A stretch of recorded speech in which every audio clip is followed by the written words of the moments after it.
I don't even know if this is working right now.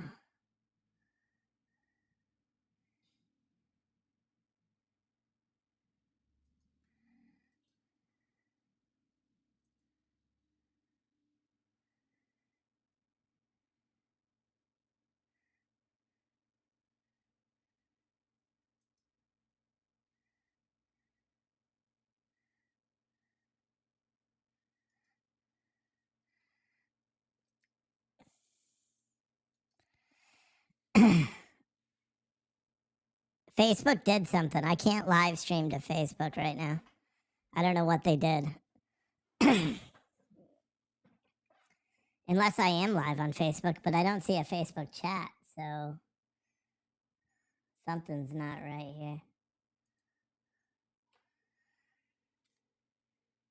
I'm going to try to...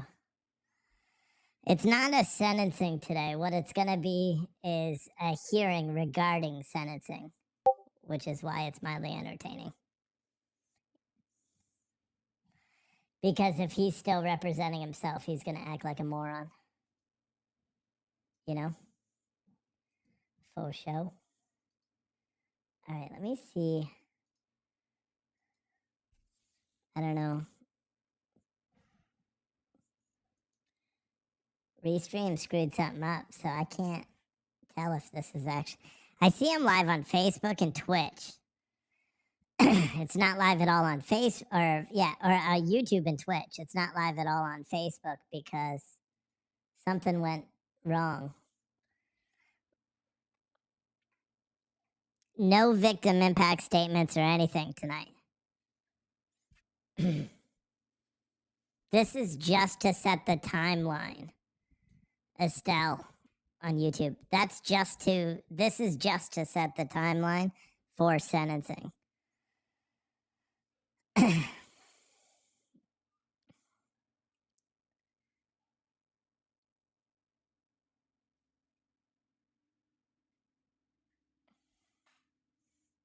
State of Wisconsin versus Darrell Brooks, case number 21 CF 1848.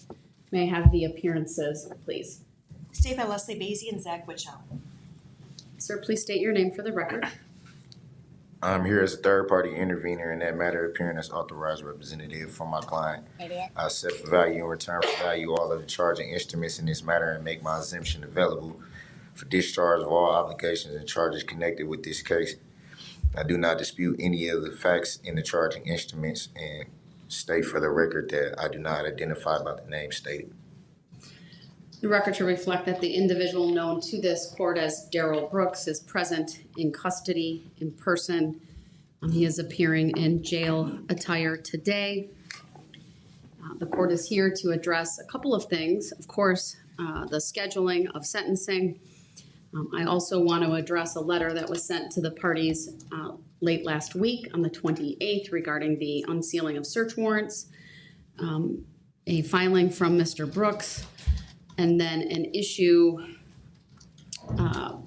just as it relates to the record and the use of restraints during the trial, given a statement that was made by Mr. Brooks just as the jury was coming out after they had reached their verdicts. So I'll start with the search warrant issue. The parties should have received the letter dated October 28th, advising the parties that the court will be unsealing all of the search warrants tomorrow, November 1st, unless there's an objection that is raised. Of course, that's based in law and fact. And I indicated in that letter we would address any objections at this hearing. So I'll start with the state. Do you have any objection to that? No, Your Honor. All right, Mr. Brooks.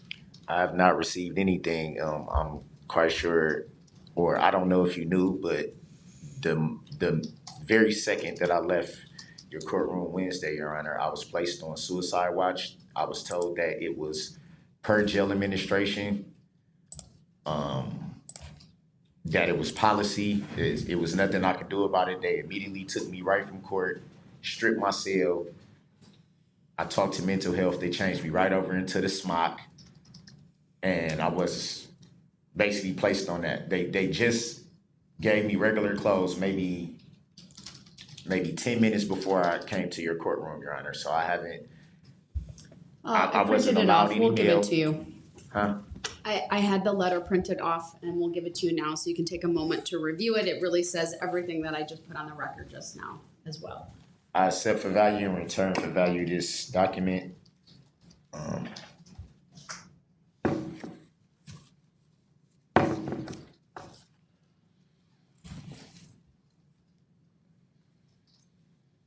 would just note there's a typo in your name, but so my apologies for that. Middle initials indicated wrong. But it does reference this case number.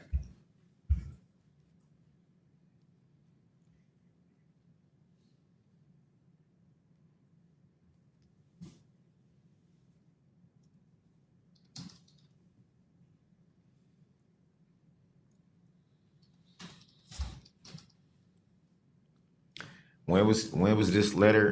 Because like I said, I've been on watch, so I haven't been able to obtain any mail whatsoever. Not from the courts, not personal mail, not anything. So that was signed on Friday and then sent over. I'm not sure if it was emailed or if it was just delivered to the jail. I don't know if Madam Clerk has any information. It was done by my other clerk, but in any event, you have it before you. What I can tell you, sir, is that normally search warrants may be sealed for a period of time. All of these warrants were set to be unsealed previously, but due to the pretrial publicity and the various orders related to the jury, including the use of the jury questionnaire, I had, at the request of the parties and with the consent of all parties, sealed or continued the seal on all of these documents, and the previous order indicated that everything would be unsealed either November 30th or at the conclusion of the jury trial, whichever came first. Of course, the jury trial is now concluded, even though the case hasn't gone to sentencing. So my intent would be to unseal everything tomorrow, unless you have an objection and it's based in law. I have, like you said, this is I didn't even know that this was even sent over to the jail until right now, until you told me. Understood. Do you have an objection to what I propose to do, sir? I don't even understand. What do you mean by sealed and unsealed? I don't. It would become a matter of the public record, and anyone could review those search warrants if they make a request. Search warrants for what, property? There's a number of search warrants that have been sealed as it relates to this case. From what I saw, everything's been pretty much public. I don't see why they need to be unsealed at this point. Everything's pretty much been public already. All right, well, I am going to unseal them effective tomorrow. The clerk's office is instructed that first thing tomorrow morning, they may unseal all of the search warrants in this case. The next issue I want to address is I want to make a record specifically as it relates to the restraints that the Sheriff's Department utilized during this case, given a comment made by Mr. Brooks when the jury was coming out the very last time. I don't recall if you said something about a stun belt or shackles or something to that effect, but it was inaccurate. I have asked the Sheriff's Department to provide photographic documentation of the shackles that were utilized in this case. The parties will recall the tables look a little different now because there are no table skirts on them. On all defense tables in the secure courtroom, there is a ring. It's really more looks like a rectangle that is attached to the leg of the table, and an inmate who's in custody but in trial, a soft restraint system is utilized, primarily so it's soft and not heard, and then it's attached to the table so that it confines the inmate to a small area with that table. Obviously, during the trial, Mr. Brooks was able to stand. His hands were free, but I felt it important to have a thorough record of the restraints that were utilized. The photographs that have been provided are on a compact disc. They will be filed as Court Exhibit 3, but they will remain under seal. And that is because of the security concerns related to how the sheriff's department secures inmates during a trial. That certainly is an overriding interest, overriding any public interest to see what those restraints are. And I would just further note that during the trial, when Mr. Brooks would be brought from the holding area into the courtroom, this courtroom was closed to the public. And that was really to maintain that privacy, if you will, or secrecy, if you will, regarding the restraint system. And so I believe it's important that that information not be released to the public. It will be available, of course, to the court and the parties. And if there is an appeal, any attorney that may represent you can certainly look at that, but it'll otherwise be under seal. So Why would the that- record is very clear on the restraint system that was utilized during this trial. I have a question to that. Okay. Why is that remaining sealed, but everything else being open to the public? I've indicated my reasons are on the record. I'm not going to restate them. So Well, I think that the public, if they're allowed to see search warrant information and things like that, then I think that they should know that it was a shock device on my ankles. there was no shock device. It on was your a ankle, shock sir. device. I was told it was a shock device, Mr. Brooks. and That's it was why I'm covered making up. the record. It was covered up by a black cloth, so the jury purposely could not see it, and so that the public cannot see it. I was told that a chair had to be placed on my side so that no one can see that I was shackled with ankle shocks. I think the public should know that. The jury should have known that. That's what they were. Mr. Brooks, I've made my ruling. Your I characterization respect your of ruling, those but it as- should be Hold on. noted. Your it should be objection is noted. noted for the record. It Your- should be noted that I had a shock device on my ankles. That's fact. It It's is a not fact. fact, sir. It is a fact. I'm the one that had them on my ankles. I inquired about what they were. Obviously, I'm going to require about what's being put on my body. I was told that they were a shock device, which I know how a shock device looks because I've been through this before in Milwaukee. So I know what a shock device is. It was clearly a shock device that was purposely not shown to the jury or to the public. Purposely not. And then now you're saying that it's going to be sealed. Well, why should it be sealed? The All right, public Mr. doesn't Brooks, deserve. The public deserves You've to made know. a record, The and public it's deserves noted. to know about And things pertaining to a search warrant, but not the fact that I was limited by a shock device. That if I moved the wrong way, I could have got shocked with all this it's voltage. absolutely false that you That have a is shock not device false, on, and sir. you know that it's not false. Well, I have the photographs Well, show that will be where's part the of the photographs? record, Where's the photographs? and they You will just be said they would be sealed. Why do they need to from be public sealed? view Why for do the they need to reasons be that I've sealed from already the public? indicated. Why do they need to be sealed Mr. from Brooks, the public? I need to move on to scheduling. Can we move on to subject matter jurisdiction that hasn't been proved for the record? All right, so Can we move on to that? Mr. Brooks, I really don't want to remove you from the courtroom today.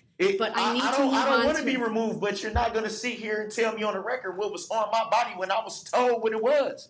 That's inaccurate, and I refuse. At a Your later Honor, point in time, I Your will Honor, put. I refuse to sit here and let you make an inaccurate record when you know that it was in fact a shock device. That's why I had the black cloth in front of the table so it couldn't be shown. That's That's not why I had right. a chair sitting on the side of me that was told needs to cover up the fact that I had a shock device on my ankles. And I think it's very, very, very unfair, and it's dishonorable to get on a record and not tell the truth. I'm not trying to dishonor you, Your Honor. I'm not trying to disrespect you. I'm not trying to disrespect your court. I just want the truth to be told. That should not be sealed. If everything else could be open to the public, then the public should know that I had a shock device on my ankles. That was purposely not shown to the jury or to the public. They should know that. All right, thank you, Mr. Brooks. I disagree wholeheartedly with your Well, characterization. it's not true. Mr. Brooks, I didn't interrupt you. Please It's not don't true. interrupt me. It's not true. Mr. Brooks, I'm quite sure there's cameras rolling right now because there are always cameras rolling.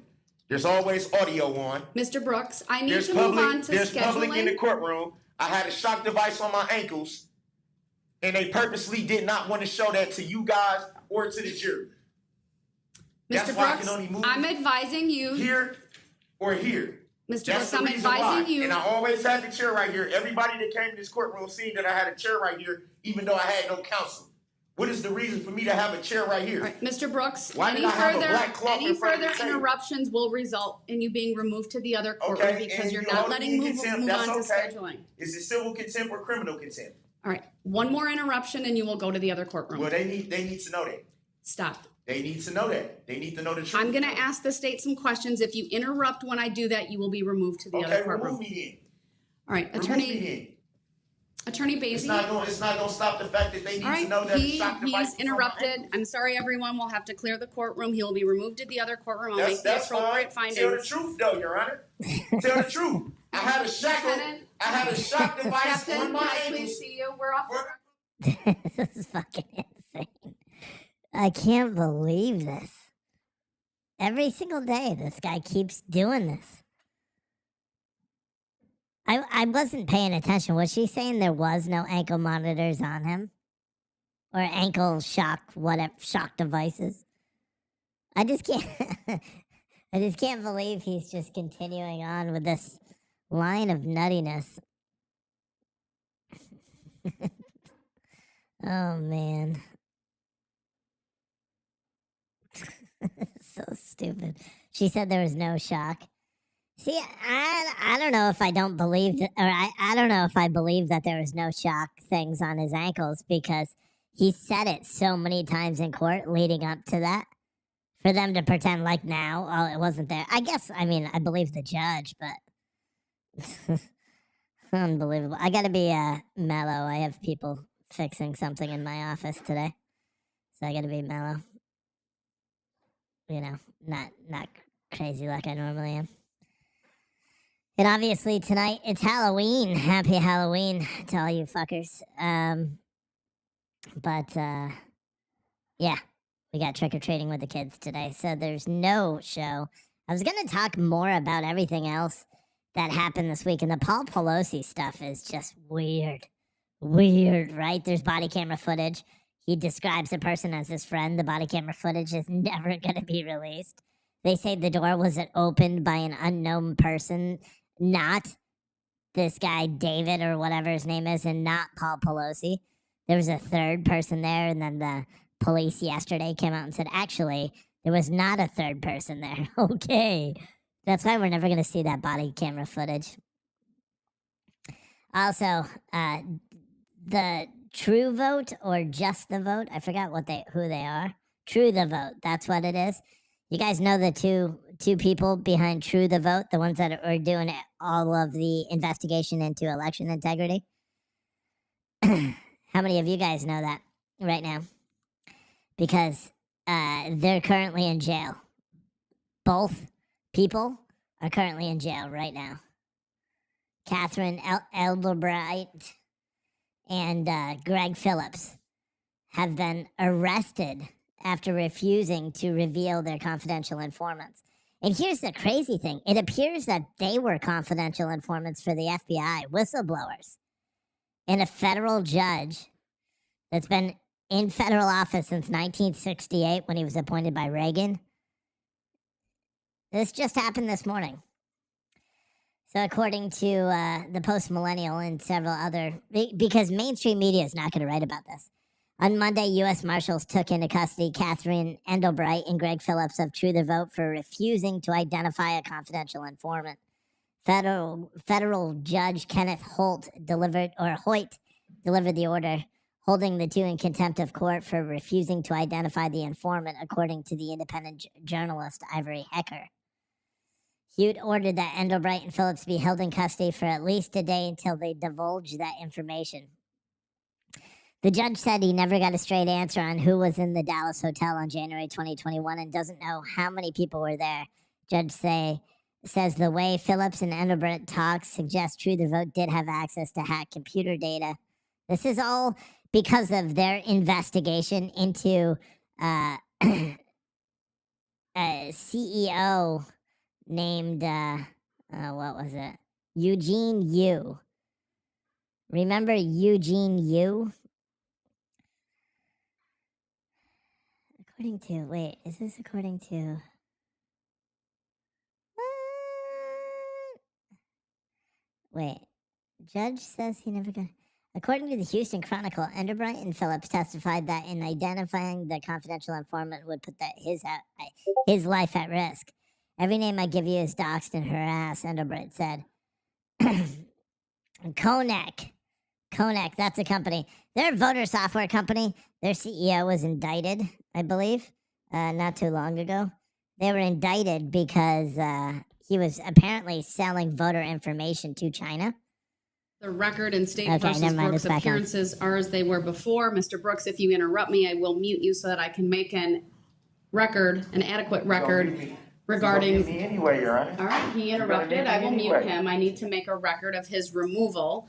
The court did warn Mr. Brooks repeatedly that if he continued to be disruptive, the court would remove him to the other courtroom. It was my sincere hope that that would not need to take place today. I gave him the final warning, and then I indicated I would be turning to the state to ask them some questions, and if he interrupted that process, he would be removed. He immediately interrupted that, and so the courtroom was closed. He was put into the other courtroom. I have confirmed that the audio and visual technology is working. He can hear, he can see, at least the other individuals in there confirmed that that was the case. He was audible for a little bit when I first went on the record, but he continued to be disruptive, and so I did utilize the mute function of the technology so that I could make an adequate record. Although this is really a scheduling hearing today, I will make a finding under Illinois versus Allen that his conduct was did disregard the elementary standards of proper conduct, of decorum and courtesy. He was disruptive.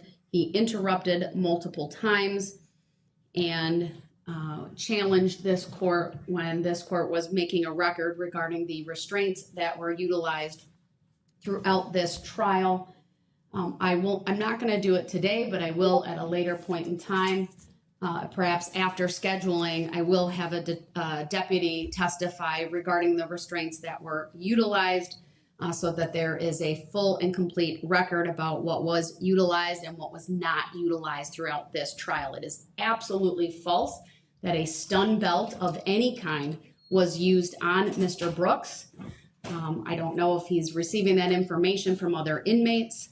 But that was not utilized in this case. It was a soft leg restraint setup, if you will, where he was shackled his ankles with the soft restraints and the soft strap so that it did not make noise. That was all attached to the table, and it is absolutely true that there was a black table skirt on the tables, both the state's table, the defense table, in this courtroom. Despite Mr. Brooks believing that it was not done for his benefit. It was to shield that information from the jury. It's also true that at all times when he has been brought into court, it's been before the court has been open to the public. If this court needed to remove him to the other courtroom, it was also done with the courtroom closed to the public. That was, of course, a security decision made by the sheriff's department. They are in charge of his security as well as the court's security during any court proceeding in this courthouse.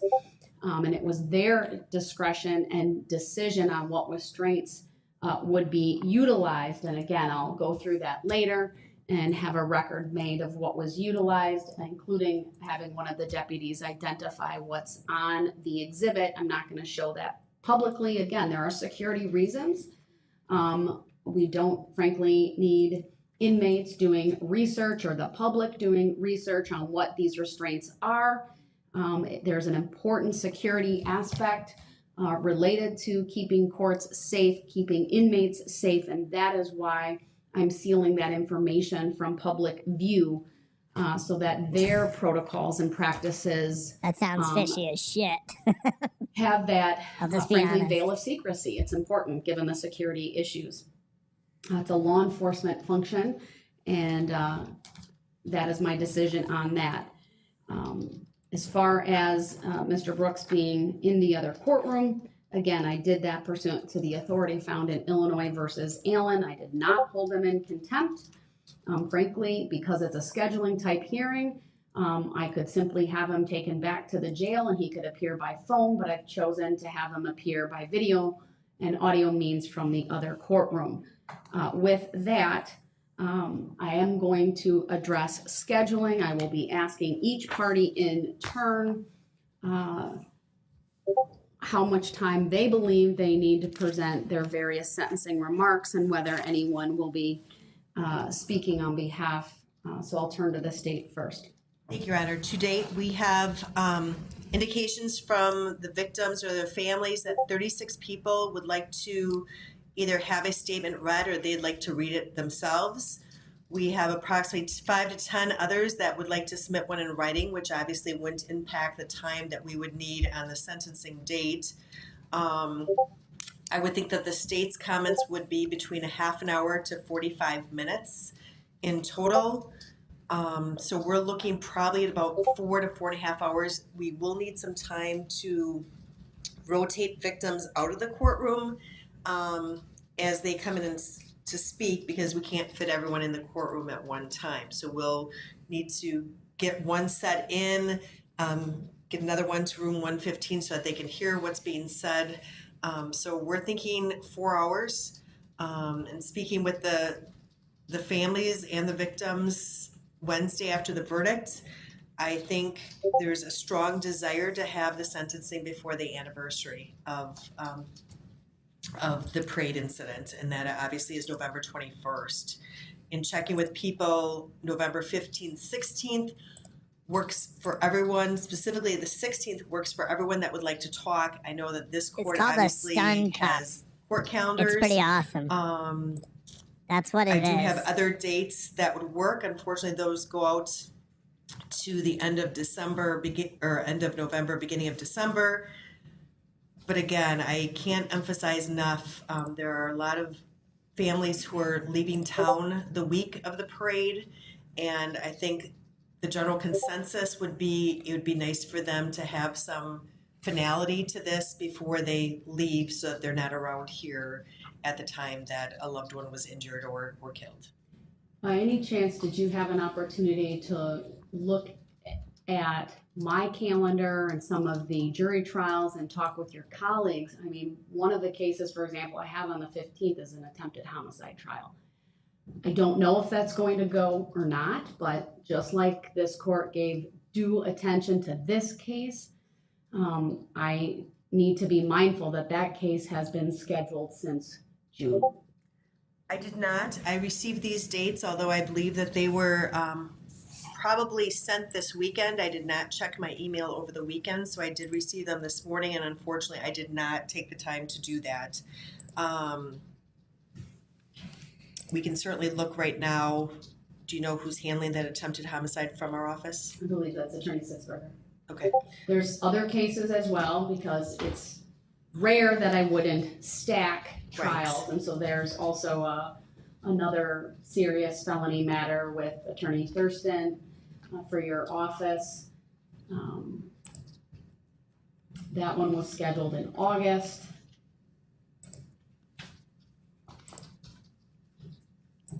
I have another one with you, yes. Attorney Basie. I'm just looking at the number of.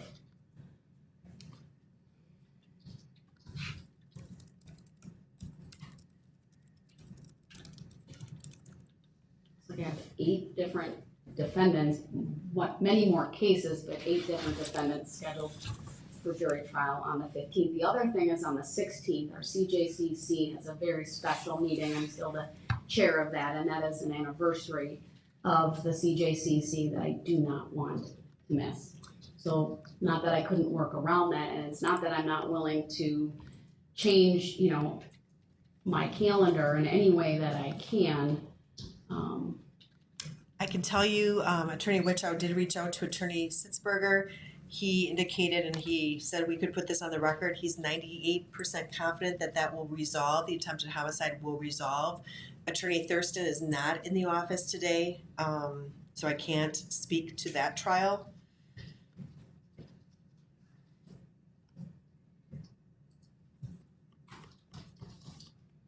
All right, let me, before we look at dates, of course, let me talk with Mr. Brooks and find out how long he anticipates his sentencing remarks and whether anyone. So, sir, I have unmuted you if you could speak to scheduling. First, Your Honor, I would just like to say that I know you're well aware that I have ongoing matters in Milwaukee pending too. I have to be in court there in 2 weeks, and those cases are scheduled for trial as well. I haven't had the opportunity to speak with my representation over there because of the protocol that I've been on these past, I think it was 5 days since I last was in your court. I would like the opportunity to, now that obviously this was the big case, obviously. If it pleases the court, if it pleases you, Your Honor, I would at least like to get a disposition on what might happen there. I go to court there in 2 weeks. I'm sure that I would learn a lot more at that time. I'm not sure if I'm gonna have the same representation at this point or if something's gonna change with that. Do you know the specific date that you're scheduled? The 17th. That's for both cases. I don't know why they put both cases on the same date. And like I said, I don't know if anything's gonna change between now and then. It's justice. But both of those cases are scheduled to go to trial. And like I said, with the representation there, I don't know what's gonna happen with that as of yet. There's been issues for months with that. I know that's something that Milwaukee has to deal with and not your court. But it would be a great help to me to at least be able to find out what I can find out about what can possibly happen there, and to also do any work that I may need to do on my end to prepare for that. So I have looked at the dates. You are right. There's a hearing on the 17th at 2 p.m. The trial, though, in that case is not scheduled until December 12th. So my belief would be I could certainly see the judge in that case understanding if we had to go to sentencing or I chose to go to sentencing on those dates. And it looks like, again, both cases are scheduled for those same dates. Yeah, it was kind of weird to me. The way they scheduled both cases on the same day was just kind of like, I didn't They really should just understand why drop the they did it like charges so that. he can go to prison. And Well, let's talk about a related issue, and that is, do you anticipate anyone speaking on your behalf at the time of sentencing? I do. All right. I do. And do you know how many people you anticipate speaking on your behalf? I don't know an exact number, Your Honor. Rough estimate there'd be 20 or more. Yeah, right. I have not yet spoken with everybody, obviously, because of the protocol that I've been on. I haven't had the chance to. He said 20 people. Essentially, some people will be traveling to Wisconsin from different areas, different states. And I know they've expressed I can't wanting believe you to just be there said to 20. speak for that. But like I said, me, myself, not being able to have the opportunity to speak with them personally, I don't know exactly how many, and I don't know how many people will be coming from different parts of the states. I would ask, if it pleases Your Honor, to be able to have everyone that does want to speak and does want to address the court, to give them the opportunity to be here for that. Can I address the court? As far as the people that are here I'll do in it. Wisconsin that will speak, one thing that they would stress to me is that how is everything gonna affect what's going on in Milwaukee? So that was like one thing that came up, and because I had totally forgot that the Milwaukee court dates were this close. He's so full of shit, And dude. so I was just like, yeah, you're right, 17th, that's 2 weeks roughly. I don't know exactly where we're at in those proceedings. Like I said, there's still like some issues going on with the representation. I haven't been able to reach out. Obviously, I can't reach out from where I'm at, collect call wise, and I've had very limited, very limited interaction with the current representation in those matters. So I don't know what pleases you, Your Honor. I don't know what pleases the court, but I guess what I'm seeking is for enough time to know exactly who's going to be speaking, where they're going to be traveling from, and a little bit more information that I can provide to this court about the proceedings in Milwaukee County. One of the things that I've done for other cases, and I know I was asked about this previously as well, and I would also offer it up to the parties, is I will also make available Zoom for victims, family members, including your family members, who would like to make a statement on your behalf. The only thing I ask, though, is I'm not just going to open up my Zoom to anybody. And so anyone who wants a relative, a victim, a family member to speak, whether it be from the state or from you, Mr. Brooks, is I need to know who, no later than probably a couple of days before. I'm leaning toward scheduling this on the 15th, so that would be like the Friday before, which would be the 11th, so that when they come on the Zoom, they're identified, and then I let them in. So I understand your concern about the Milwaukee, but if I hold this on the 15th and the 16th, by your description of how many people, by what the state said, I think it's going to take about a day to hear the remarks from the parties, and then I would come fresh the next day to give the court's sentencing. And so probably a day and a half, but I'd set aside both of those days just to be on the safe side, in case it takes a little bit longer for either of the parties to present their sentencing remarks. Your Honor, I'm not interrupting. Go ahead. Go ahead. I was trying to make sure I didn't interrupt you. Go ahead. Your Honor, with all due respect, if it pleases the court, if it pleases your court, Your Honor, because of my situation, I could benefit from a little bit more time. I'm not asking for something outrageous. No. Just enough that I can tie up some of my loose ends, get you the information that you need to be able, if someone has to be present by Zoom or whatever the case may be, or to find out if these people are actually going to travel.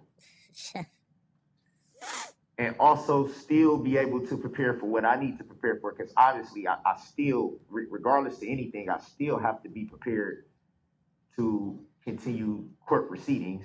I still have to be prepared.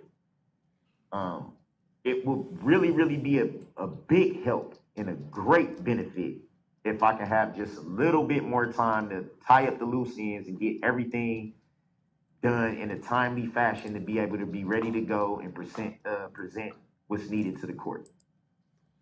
I understand that, sir. The issue the court has is, obviously, if I wait much longer than that, I would, out of respect for the victims, avoid the week of November 21st. That's also Thanksgiving week. I don't think that would be an appropriate time for sentencing. But then after that, I do have, my calendar is just incredibly full. I have some time off in there. I have trials almost every week other than the week that I'm off, all the way up through the week of December 19th. And then again, I'm off again for the holidays. And so that puts us into January, and I'm not willing to do that. It's just, and plus I need to avoid the week of that trial in case one of your cases goes to trial. So I think I'm giving the parties ample time. I'm giving alternate ways for family members to speak, and that is by Zoom or in person, should they wish to be here in person. And I'm willing to clear my calendar even of those trials. Hopefully my trials resolve, but to the extent that they don't, then I will clear Tuesday the 15th. Wednesday the 16th, though, I would not start until later that day, given the meeting I have to chair for the Criminal Justice Coordinating Council, or Collaborating Council. So that's from 8:30 to 10. I need to talk with our executive director a little bit more, because I know we have a special type of meeting schedule, and I don't know if it will go longer. At a minimum, it would be safe to say the afternoon on that date. And no matter what, that would still clear Mr. Brooks to be in Milwaukee on the 17th. I mean, we're one county over. It's not unusual to do an order to produce that close. What I was gonna, I'm sorry. No, so I am gonna schedule it for the 15th and the 16th. The 15th will start at 8:30 a.m. And depending on, I mean, I'll be ready to go no matter what on the 15th. And if the state takes into the afternoon and then Mr. Brooks needs the rest of that afternoon or into the next day, I will certainly make those accommodations. I think I'm going to tentatively say we're going to schedule it for 1 p.m. on the 16th. And if anything changes, I'll let the parties know. And then I just need to know by Friday the 11th at noon, who the parties are asking make their statements by Zoom with a listing of their names, so that when they appear on the Zoom, because then I'll approve it, we'll release the Zoom information. I need everyone to be aware, though, including victims, you may not, your family members, and it may not just simply give this Zoom information out. It will be only for those individuals that are identified by the state as wanting to appear by Zoom. I want to keep a tight control over that. And if I don't see like a name either says a name that's been approved, like let's say you had a friend by the name of John Smith. If John Smith doesn't say, put on their Zoom info, John Smith, and it's just a phone number, I may not let them in. They have to be identified, can't just give it out to anyone. And it's only for those individuals who want to make a statement, since the proceedings will be live streamed as well, whether that be how we've been doing it throughout the trial, or if I utilize the Zoom and the live stream I've done in the past, so that other people can watch it as well, and to facilitate the smaller courtroom that we have. So that's my decision on that. And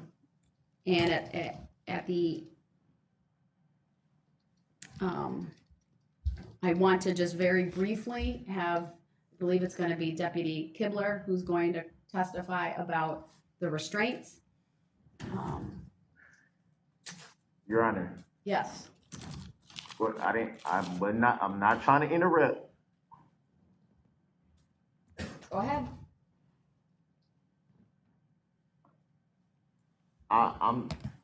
You said, when is this supposed to be? Because I'm definitely gonna need a little bit more time than the 11th. Mr. Brooks, I've made my decision. The sentencing will be on the 15th and the 16th of November. Anyone who wants to appear by Zoom on your behalf, you must file a request in writing no later than noon on the 11th. The same is true for the state. Everyone needs to be specifically identified so that I can make the appropriate approvals, and only those individuals who I specifically approve to appear by Zoom may be on the Zoom. The Zoom information can't be passed out further. And I'll create a special Zoom for that, and I'll make sure that I work with Teresa to do that and get that information when I approve that to the parties. Your Honor, what if I'm placed on the protocol per the jail? What if? Mr. Brooks, that's between you and the jail at this point. If there is something you need to first go through them. I'm not going to step on their toes with their protocols. I'm sure they'll understand this is a very important sentencing for you and make certain accommodations. They've done that throughout this case. I trust that they will do that as they determine is appropriate. They haven't done it for the past week when I went on a protocol without even telling them anything suicidal in nature, and I was still placed on a suicide watch protocol. I understand that, sir. I need to move on because I do have calendar this afternoon, but I want to have Detective Kibler come to the stand. Your Kibler. Honor, Deputy, What? what did I say? Detective, did I give you a promotion? Sorry. All right. but He's gonna come on But- up to the witness stand. I'm gonna But- swear him in, and we'll go from there. for the record, may I respectfully object to your ruling, Your Honor? It's noted for the record. All right, Madam Clerk, swear him in, please. For the record, may I respectfully request a legal reconsideration All right, of your Mr. ruling, Brooks, Your I'm gonna Honor? have to mute you because I need to keep going and I can't have this disruption. Go ahead. Raise your right hand. Do you solemnly swear that the testimony you're about to give shall be the truth, the whole truth, and nothing but the truth, so help you God? All right, thank you, sir. Have a seat. I'll let you put your name on the record so I don't get that wrong. And so go ahead. Please state and spell your first and last names. First name Nicholas, Nicholas.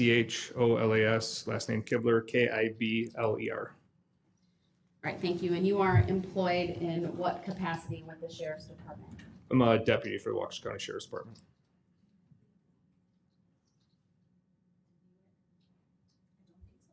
You don't have a. All right, sir, were you assigned to the trial of Darrell Brooks? I was. And can you tell us in what capacity? My capacity was specifically, my responsibility was Darrell Brooks, along with Deputy Stengelson. And And- were you in court at the start of the trial on October 3rd? I was. And did you come into court or work the court trial every day that we were in session? I did. And can you, were you at all in charge of the restraints? Let me ask you this way. Do you have knowledge of the restraints that were utilized on Mr. Brooks I throughout this do. trial?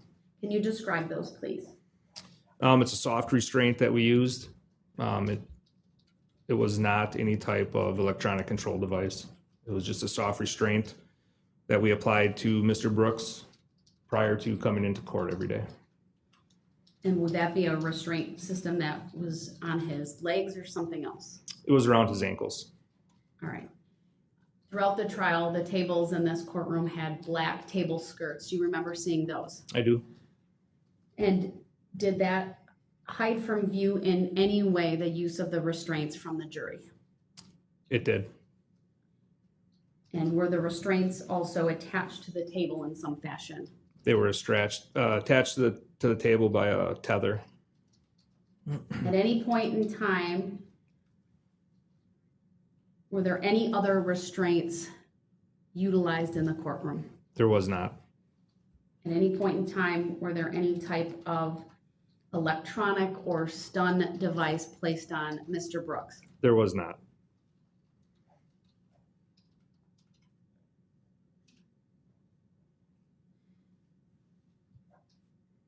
Anything you would want to add to the record regarding the restraints that were used in this case, sir? Not at this time. State, have any questions? Just briefly, Your Honor. Sir, you indicated that the restraints were connected to the table through a tether, is that correct? Correct. And then we would secure them with a padlock. And how on the long was that restraint. tether? The tether that was in here was 4 feet.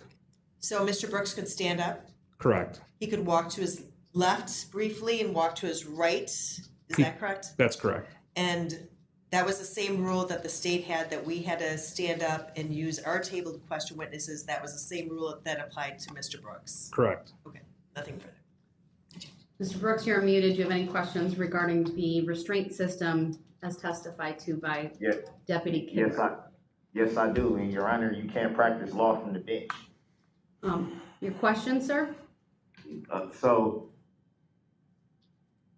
none of your fellow deputies told me that it was a shock device when I asked what was being placed on my ankles at the start of this trial.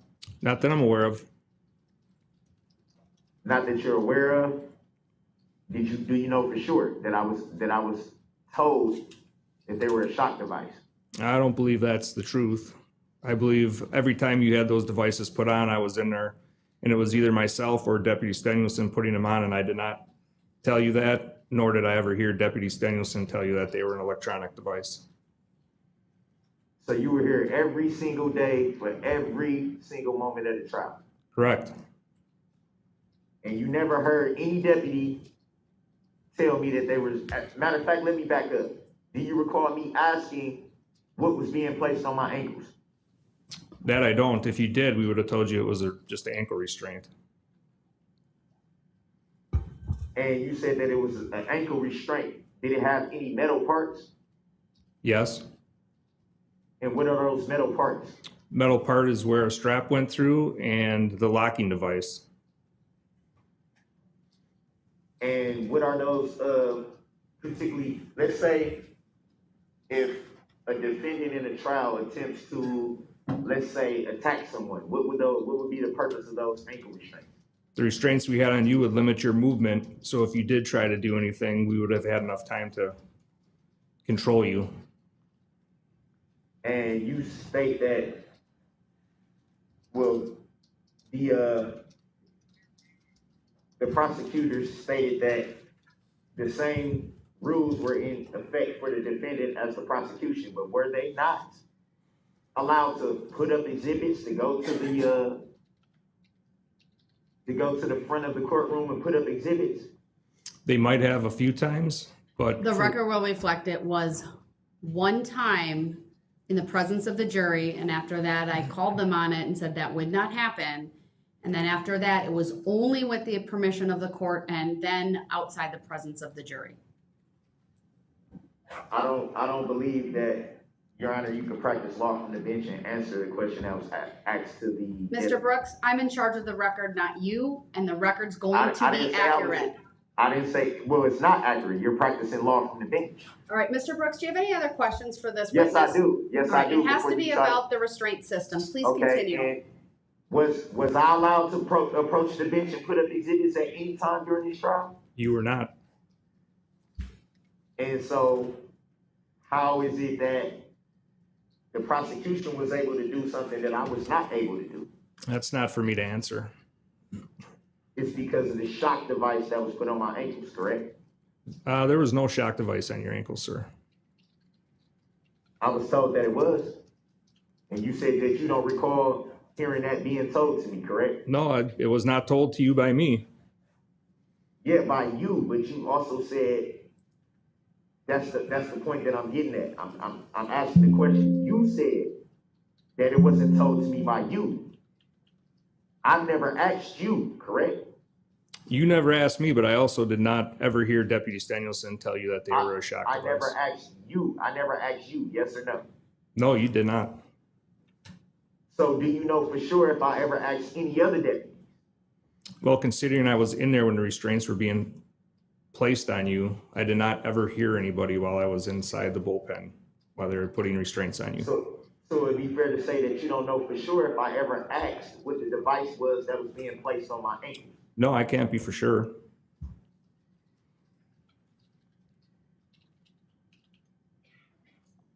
So how do you know I didn't ask? You don't have to answer that. That's argumentative. I mean, All right, the record's been Okay. made. Mr. Brooks, I'm cutting off the questioning. I'm just muting him for a moment. The record's been made. Deputy, you may step down. Mr. Brooks, if you have additional information that you want to provide to the court, I'd ask that you do so in writing and you provide the identity of any and all individuals you claim provided you with information that you were in a shock restraint. But I'll make a finding based upon the testimony of Deputy Kibler and also my knowledge of being in the courtroom every day and seeing Mr. Brooks being attached, meaning they would secure him to the table, they would unsecure him when he needed to move and other things.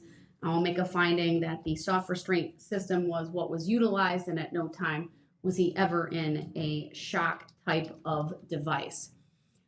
All right, with that then, ladies and gentlemen, it is going to conclude the hearing today. We have the sentencing dates. I would also ask that any and all written material that either side wants this court to consider also be filed by the 11th by noon. So that's November 11th at noon. That will give this court ample time to review it ahead of the hearing on Tuesday, November 15th. All right, thank you, everyone. We are in recess. The court's going to take a short break before I start with my remaining afternoon calendar. Well, that was fun. That was fun. Life in prison. 6 life terms. So the sentencing is going to take place on the 15th and 16th. So obviously we'll cover that. President Biden is going to give a speech about oil at 4:30 today. Idiot. And he's going to talk about stupid stuff. Oh, yeah, he's going to make remarks on oil and gas prices. Yeah. Oh, man. That's kind of funny when you think about it. Because he's such a moron. Yeah, hopefully they fix whatever was wrong with Facebook and go. I will not be live tonight because tonight is, excuse me, Halloween. And we're going to be giving out candy in our house. And someone said, am I going to cover the Sarah Boone case? I've never even heard of that. If there's any cases that people want me to cover, just let me know.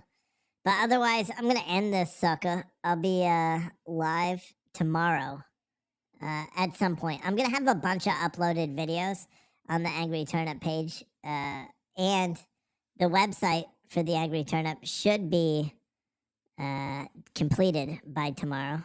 And yeah, we're going to have some hoodies and some goodies. Hoodies and goodies. Anyway, I'll see you guys tomorrow.